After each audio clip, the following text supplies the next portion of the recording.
Dollar. Dirt and money, no soul. Had to go and get it, ain't no time to kick it. Got a stack of flip for my foes. Dollar. Please tell me you can hear me. Don't turn your back and don't neglect me. Just let me know if you need me. Dollar. Let me watch out for my partners. Keep my money long, get my team strong. Let me run away from my problems. Yo, what's good, original crew, man? We're back, baby. We're back. Yo, we got a Mr. Ballen for y'all today. Today's video, super rare event occurs at sea. The Hannah Upp story. Have you ever heard about this, C? I haven't. Have you? No. It's going to be something new for us. New story, new info for us today. Ready to see what this is about. You ready? I'm ready. Hey, but with that being said, make sure y'all check out the links in the description box. Down below. You already know where to go if you want to first support. All you got to do is check out down below. Also, if you enjoyed today's visuals. Liking it with a thumbs up. And we'll highly appreciate it, man. But with that being said, let's go. Let's check it out. Let's see what it's about. You ready? I'm ready. Oh, you already. My bad. This video right now and just Google the name Hannah Upp, who is the focus of today's story. It would bring up a list of articles about her very strange disappearance. And all of them would start with the partial explanation for what caused all of this craziness to happen. But what I'm going to do is basically the opposite. I'm going to tell you the craziness of what occurred from 2008 all the way up until today, 2020. And then I'm going to reveal the partial explanation that many people believe is behind the disappearance. Not only does that make for a more compelling story, just purely from an entertainment perspective, but it also allows you, the viewer, to have an unbiased view of the events that happen. So that when I do make this reveal, you can be the judge if that is sufficient to explain away what ultimately happened to Hannah Upp. But before we get into today's story, if you're a fan of the strange, dark, and mysterious delivered in story format, then you've come to the right channel, because that's all I do, and I upload 3, 4, even 5 times every week. So if that's something you'd be interested in, I would encourage you to steal the like button's favorite bar of soap, cover it in clear nail varnish, and then put it back and laugh at the like button when their soap doesn't lather. Also, subscribe to my channel and turn on all notifications so you don't miss any of my weekly uploads. All right, let's get into today's story.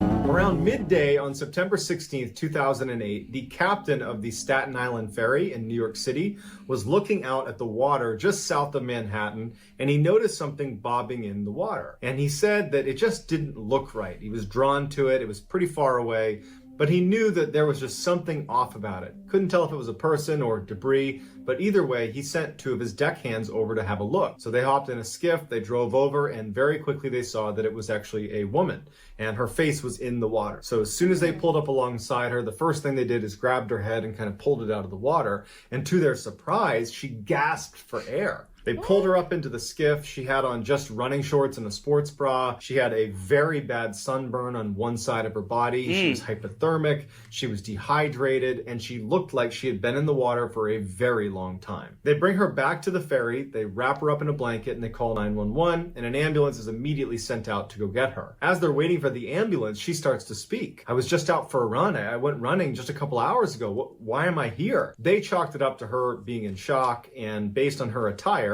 you know, she had running shorts and a sports bra on.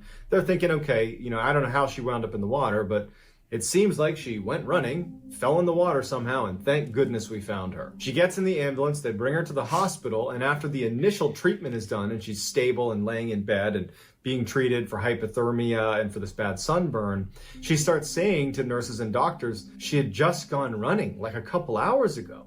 How did I get here? Why was I in the water? And they didn't know either. Finally, when she was able to confirm that she was in fact Hannah Upp, and they got in touch with her family, who also confirmed that this girl sitting in the hospital bed is in fact Hannah Upp, investigators were baffled because Hannah Upp had been missing for 3 weeks, not 1 day. When they said this to Hannah, she couldn't believe it. At first, everyone was okay with Hannah not being able to remember because she just went through something traumatic. We'll give her a couple of days and then we'll reapproach the subject. But as time went on, it became clear that Hannah had absolutely no clue what happened over a 3-week period that she had been missing. 3 weeks before she was found, she had left her apartment in New York City to go for a run. This was the day before she was set to start a new school year at her school in Harlem. When Hannah did not return to her apartment that night, her roommates actually didn't think much of it. From what I can tell, the roommates were not particularly close, and it wasn't unusual for them to kind of have limited interaction. 4 days would go by before Hannah's roommates would notice that she still hasn't come back. So the first thing they did is they went into her bedroom inside of the apartment, and they quickly were able to find that her passport was in there, her wallet with her cash, bank cards, her ID. Basically, all of the most important items that you would carry with you anywhere you went were sitting in her room. At this point, they called the police, and a massive, massive search is ignited for this woman. Hannah was beloved, not only by her family, but everywhere she went, her students loved her. All of her friends would say that Hannah was their best friend. Everybody she was around loved her. She was the center of attention, life of the party. And so when she became a missing person, people came out of the woodwork to go look for this woman. They looked everywhere. And after a week, the family and friends were starting to lose hope, and the police would admit that at that point, they were just looking for a body. They assumed that she had been the victim of some horrible crime. Her case, her missing person case, had made national headlines because it didn't really make any sense. There was absolutely no trace of her. She'd just gone running and then vanished. And despite living in New York City, where there's cameras everywhere and witnesses everywhere, they couldn't find any footage of her. They had no leads. No one came forward. The New York Times would say it was as if the city had opened wide and swallowed her whole. Then there was this huge break in the case because there was an Apple store in Midtown Manhattan that spotted her clearly entering their store and logging into one of their computers. They saw that she logged in with her email address, but on that computer, there was no record of her sending or receiving any messages, but she did successfully log in. And oddly enough, one of the people that went to school with her approached her and was like, Hannah? Hannah, is that you? You know, there's a huge search for you. Is this really you? Hannah on camera looks at him and says, no, I'm not Hannah. And she ups and walks away. Police show up. There's no sign of Hannah. She's gone. What? Police took the footage and showed it to Hannah's mother, and she recognized her 100%. That is Hannah. But no one could understand, why would she deny being Hannah? Right. Is she being held hostage? A day later... Could she possibly... I know he said he's going to reveal, but could she possibly fell while running, hit her head? But I'm sure if you hit your head that bad, you have a laceration. Something, yeah. And bleeding or something. She wasn't on any type of medication, was she? That's a good question, too. And it's... Because the only thing I can think of is some type of head trauma. Yeah, I'm thinking of something, yeah. Or, like you said, you indicated, medication. It could be... Yeah, could have been... At this point, I'm ready for the reveal, huh? No, because September is... September, mm-hmm. Heat stroke. With that... I don't know, the side effects of a heat stroke, would make you, forget certain things, and you know what I'm saying? Mm. And why would she deny being Hannah? Is she being held hostage? A day later, she popped up on the security camera at a Starbucks in Manhattan. But just like the Apple store, by the time the report got to the police and they went to the Starbucks, she was gone. Same thing happened at a number of Manhattan gyms where she was apparently going and using their shower and then leaving. And she somehow was able to get inside the gym, but she didn't have her gym pass. So they don't know how she got in. And again, every time police showed up, she'd be gone. And there's lots of other unanswered questions. How are you able to do anything? You don't have your license, you don't have your wallet, you don't have bank cards, you don't have a passport. We don't know where you're sleeping, where you're staying. How are you eating? What are you doing? Where are you coming from? What's wrong? While police were never able to determine where she had been sleeping at night in those first couple of weeks, they did determine that at some point towards the end of this 3-week period, she decided to leave Manhattan. And so she jumped into a kayak off of Chelsea Pier and began paddling south. And at some point, we don't know when, she jumped out of the kayak and began swimming south. And after several hours of swimming, she wound up at Robbins Reef, which is this incredibly isolated lighthouse that sits on this tiny little rocky island. She managed to pull herself up onto the island and then sat there on these rocks for almost 24 hours. This is where police believe she got the really bad sunburn. Then some event led to her getting back in the water and kind of bobbing and drifting her way all the way back over to the south side of Manhattan, where she was ultimately spotted and then rescued by the ferry captain. It took police and investigators quite a bit of time to put together this storyline of what happened to Hannah over those 3 weeks. And when they brought it to her and her family and said, this is what we think happened to you, she still had no idea how any of this had happened. She thought she'd gone running, and then the same day she wound up in the water and was being rescued. Now I know this, what I'm about to say is some far-fetched ass shit. I'm just wondering about some. My thing is, because they said they reached out to her, was she ever adopted? And they never said anything. Because I'm like some bizarre movie type shit in my head. I'm like, could she be a secret like spy or some shit? Like living a double cross life. Like somebody eventually came into it, like, yeah, I don't know. You never know in this world, bro. People lie. People like, you never know who you living with sometimes. I don't know, my head all over the place. I'm like, I told you I was weird and bizarre, and I'm just like, I told you I halfway. I don't know. I halfway even believe it, but I'm like, you never know. You never know on some movie type shit. I don't know. While she was at the hospital, she had undergone a series of brain imaging tests to try to see what they could find, if there was some underlying neurological condition that might have caused her to forget this huge chunk of time. But the tests revealed no neurological issues. They concluded that the episode was psychological in nature. Because her case had made national headlines just when she had gone missing in the first place, and then had been found under such baffling conditions, not only physically where she was located, but her inability to remember any of it, it created even more buzz around the whole story. And so people began to think she was lying or that she had staged the whole thing, but she hadn't. She just didn't understand why it had happened. But as time went on, people forgot about it, people moved on, and she was able to more or less go back to a normal life, even though she herself was very unsettled at the idea that she had 20 days that she has no memory of. Fast forward almost exactly 5 years to September of 2013, and now Hannah is living in Maryland. She is an assistant teacher at a Montessori school, and Hannah goes missing again. On the day she went missing, coworkers claimed to have seen her just a couple miles away from the school, and they assumed that she was walking to work. But she didn't show up for work that day, and when they tried calling her, she didn't pick up. They went to her apartment, she wasn't there, and so just like 5 years earlier, they called the police and they launched a search for Hannah Upp. Early on in the search, police located Hannah's phone and wallet sitting on a walking path relatively close to where she worked. But they started searching the area and they could not find her. 2 days after the search started, Hannah's mother received a phone call from a number she didn't recognize. When she picked it up, it was her daughter. And she said, I don't know where I am, I don't know what's going on, but I'm okay. Hannah had regained her memory while laying in a creek bed next to a turned over shopping cart in some random park in Maryland, not the one where her phone and wallet were found. She had stood up, had no idea how she got there, and she flagged down a stranger and asked to use their phone and was able to call her mother. Her family, her friends, the police were all so relieved that she was found and unharmed that, much like the last one, she ultimately was released from the hospital because she wasn't hurt and was able to more or less move back into a normal life.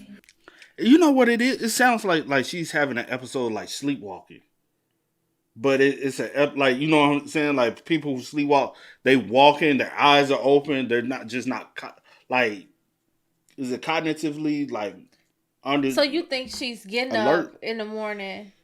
Not necessarily. I'm not necessarily. I'm saying like it's similar to sleepwalking. Oh, I'm not saying she's sleepwalking, but what I'm saying at this point, this is the second time it's happened. At this point, this girl, I'm like, you can't be on your own. But she's going days, and it's like she's just going with the motion, and it's like, and everything is like she's like able to move and go about and do like real life things, but she doesn't have any memory or short-term memory, right? Because no, like she's forgetting it's not. I don't think it's not like short-term memory or anything like that. I'm saying like people who sleepwalk, right? Mm-hmm. They're just moving through life, moving through that moment, without without being attentive of being actually alert of what's going on. It's like doing things that you normally do. Mm-hmm. But you saying, what about short-term memory? Nothing. No. We'll see. She wasn't hurt and was able to more or less move back into a normal life. Except Hannah at this point felt really guilty. She didn't understand why this was happening, but she felt really bad about it. And it was clear to her family and friends that she really wished she could somehow have a do-over, to just start fresh and start a new life where no one knew her as this person who keeps disappearing. A year after the Maryland incident, Hannah would move to the U.S. Virgin Islands, a popular location for Americans that want to start again or go off the grid. She was able to land a job teaching at a Montessori school teaching 3 to 6-year-old children, and the director of the program would say that whenever they brought a family on a tour of the different classrooms, Hannah's classroom was always the first one they went to because she was such a great example of what children would expect if they came to this Montessori school. Because Hannah was not just a great teacher, she was a passionate teacher. She loved teaching, she loved her students, and she loved her new life in the Virgin Islands. But in September 2017, 9 years after her disappearance in New York... Why is everything happening in September? What you said? At this point, that's no coincidence. You got September 16th, 2028. Then September, I didn't get the other day, but 2013. And then now you got September 2017, right? Is that what he said?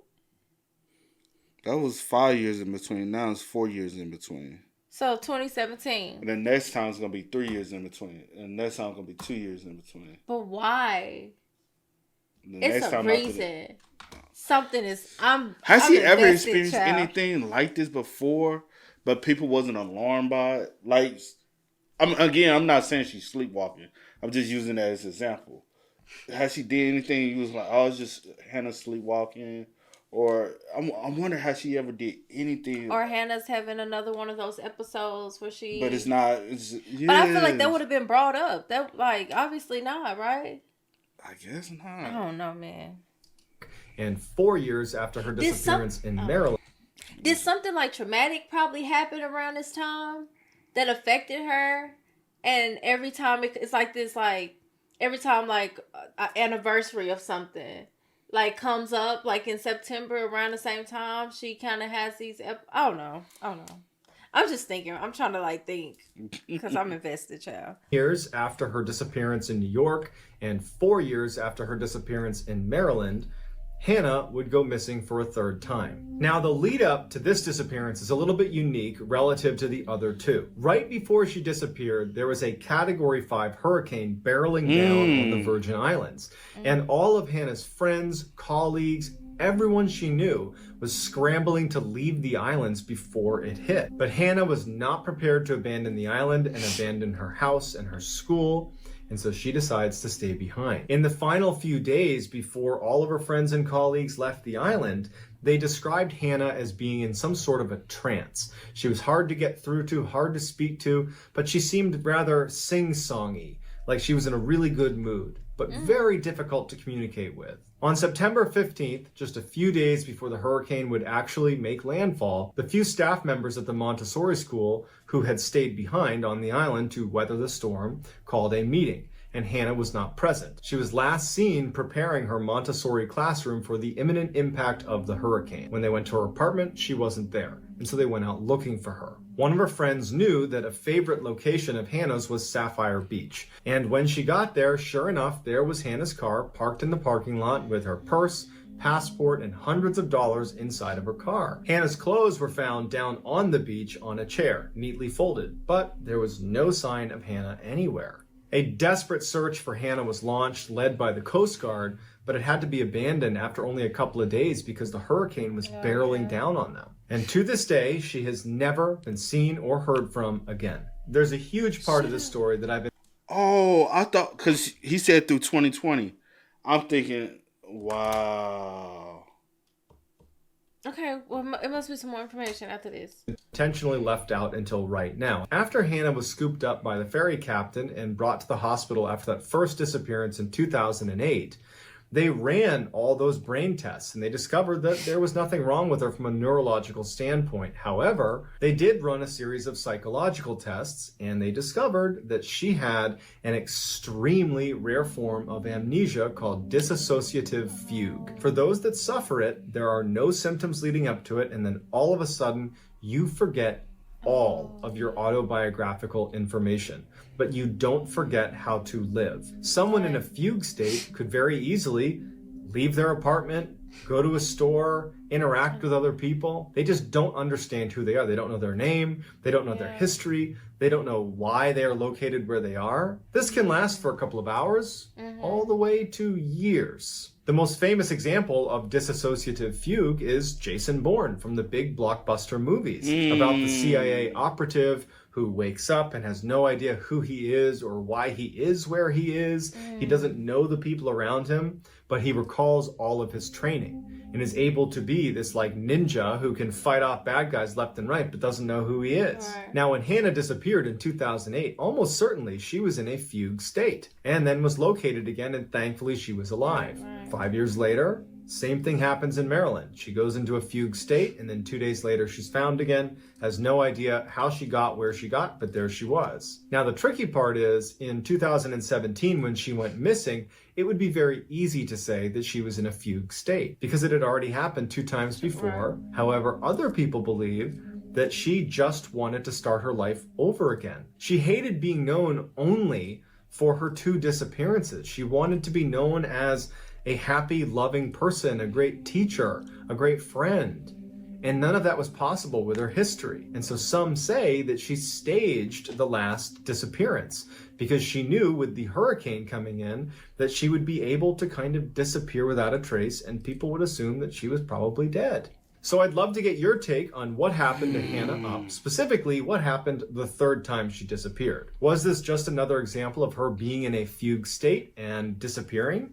And will we hear from her again? Or did she stage all of this to run away from Hannah Upp and start all over again with a brand new identity, not tethered to the history that she really would like to forget? Let me know what you think in the comments, and I'll do my best to get back to as many of you as I possibly can. If you enjoyed this video and you want to see more like it, then I would encourage you to steal the like buttons. What you think, Sif? I don't want to think the worst because, you know, I'm pretty sure like in the beginning, like they thought the worst or whatever. And then she turned up again after the 2nd time. But also with the 3rd time, I'm just kind of like, I feel like, I guess it would be like, where would she go this 3rd time? If she did want to like start over and start a new life, and, you know, because it seemed like her, since it went so national, people will recognize her face. Like, people recognized her when she went missing those other times, and it was like calling it in. So I'm thinking like, well, this time people are evacuating too, so you got to continue to remember that.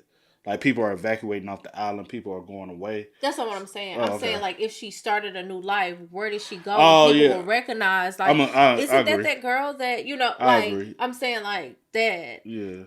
So, I mean, I don't want to think the worst, but then also, if her car's there, everything is, you know, there, how would she have gotten off the island? Like, so fast, especially since a hurricane was coming in, and a Category 5 at that. I agree. So, it's just kind of like, that last time just feels a little different because it was a lot, you know, about to already happen as well. Yeah, true. So I'll say this, and I do wonder why it feels as though she's running away from something too. Because you're born and raised in New York. After you had that episode, you moved to Maryland. After you had that episode, you moved to the Virgin Islands. It's like, it feels as though it's kind of like we're trying to get a little bit. It could be a little bit as well. Like, she, like, if it is the case, like, I don't want to be known as the girl that went missing or the girl that this. But also, I do think it could be a mixture of that 50%, and then also because she was getting teaching opportunities as well, and that was what she loved to do. So I'm going to take, if a teaching opportunity come about wherever, and it's a great opportunity, I'm going to take it. But I do also agree with you with the fact of with her face being plastered a lot. But even though this case is very internet known, it's not 100% internet known, because like everybody don't know about this story. This our first time hearing about it. It's not as known or as privy to so many people being familiar with her face to be able to say, "Hey, I recognize this girl." She can fall off into a small town. A lot of people wouldn't even know who she is because even though it's nationally known, it's not known with everybody like, "Oh, that girl." You know what I'm saying? Yeah. And so, but my thing is, I do feel like if she was like escaped and just ran, somebody would recognize her in some shape, form, or fashion. Yeah. Somebody though. Not a lot of people, but somebody would have recognized her by now. Two,